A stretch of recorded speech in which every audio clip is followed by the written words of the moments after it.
پور میں گزرا۔ تب لوگوں کے مکان یک منزلہ، گھر چھوٹے، گلیاں کشادہ اور دل بہت بڑے تھے۔ ہمارے محلے میں ایک خاتون تھی، ماشاءاللہ ان کے 9 بچے تھے، پھر بھی ان کے گھر میں محلے کے 2-4 بچے ہر وقت پائے جاتے۔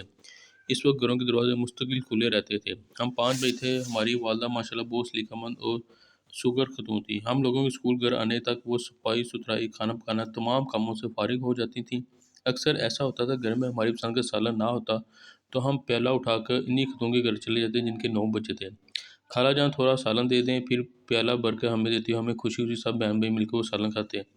چپس برگر کا ہمیں علم ہی نہ تھا۔ والد سے 4 آنے لیتے اور محلے میں بابا جی کی دکان سے مونگ پھلیاں، ملوک، ناشپاتی لاتے اور اسی میں خوش ہو جاتے۔ چھوٹی عید پر دادا جان ہمیں 10 روپے عیدی دیتے، وہ پیسے صرف ہمارے ہوتے۔ ان 10 روپے کی جی بھر کر عیاشی کرتے، کلفی، گول گپے، سموسے، چاٹ کھاتے اور لاٹ صاحب کی طرح اکڑ کر پھرتے۔ ہمارے اسکول کے باہر چاٹ والا ہوتا جو 25 پیسے کی پیالہ بھر چاٹ دیتا۔ اس چاٹ میں ابلے چنے، ابلے لال لوبیا، آلو ہوتا اور کھٹا میٹھا پانی، مگر اللہ کی قسم اس طرح کی چاٹ زندگی میں دوبارہ نہیں کھائے۔ 25 پیسے کی میٹھی مونگ پھلی والی پٹی ملتی جو روز چھٹی کے بعد ہم خریدتے، وہ ذائقہ بھی دوبارہ نہیں ملا۔ ہمارے محلے میں ایک سبزی والے راجا جی ہوتے تھے، اللہ ان کی مغفرت کرے۔ شام کو جو سبزی بچ جاتی اس کے پکوڑے بناتے، بینگن، گوبھی اور آلو کے پکوڑے، ویسے لذیذ پکوڑے دوبارہ نہیں کھائے۔ ہمارے محلے میں امام دین کے سموسے اور کھٹے آلو لڈو پورے امر پور میں مشہور تھے۔ لوگ کہتے امام دین کے سموسوں جیسے سموسے کوئی نہیں بناتا۔ گرمیوں میں ہماری گلی میں ایک شخص کلفی بیچنے آتا، وہ خود ہی شہری گھر پر کلفی بیچتا۔ ہماری پوری گلی میں صرف ایک وکیل تھے جن کے پاس گاڑی تھی، اکثر لوگوں کے پاس سائیکل ہوتی۔ ہمارے والد کے پاس بھی سراب سائیکل تھی، وہ اس پر دکان جاتے۔ ہم خوشحال لوگ تھے، مگر محلے میں اکثر لوگ متوسط درجے سے تعلق رکھتے، مگر سب کا ایک دوسرے سے اچھا رابطہ تھا۔ ہمارے گھر میں اوس پڑوس کی خواتین ہر وقت بہت جمع رہتی، محلے کے بچوں سے ہماری بہت دوستی تھی۔ مجھے یاد ہے جب چھوٹی عید آتی تو والدہ چھوٹا گوشت اور آلو پکاتی اور ابلے چاول بھی۔ ہم سب بہن اور ہماری سلیاں ایک ہی بڑی پرات میں چاول سالن ڈال کر کھاتے اور خوب مزے کرتی۔ آج بھی وہ پرات اور سالن یاد آتے ہیں۔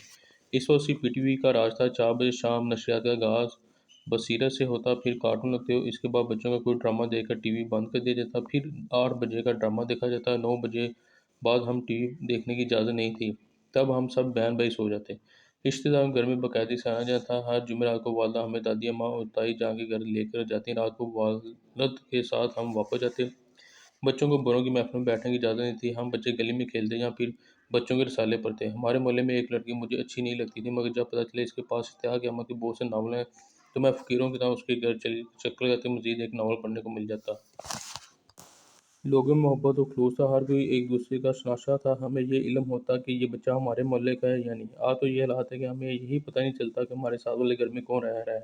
مادہ پرستی نے ہمارے دل و ذہن میں پنجے گاڑ لیے ہیں، ہمارے بچوں کا بچپن موبائل، کمپیوٹر اور بے تحاشا مشاغل نے چھین لیا ہے۔ وہ بے فکری، وہ لاابالی پن جس میں ہم نے اپنا بچپن گزارا، ہمارے بچے اس سے نا آشنا ہیں۔ ہم چھوٹی چھوٹی چیزوں کی خوشی میں سارا دن سرشار رہتے تھے۔ عید آتی تو ساری رات صبح پہننے والے کپڑے اور جوتیاں اٹھا کر دیکھتے اور خوش ہوتے۔ ہمارے بچے ایسی چھوٹی چھوٹی خوشیوں سے محروم ہیں۔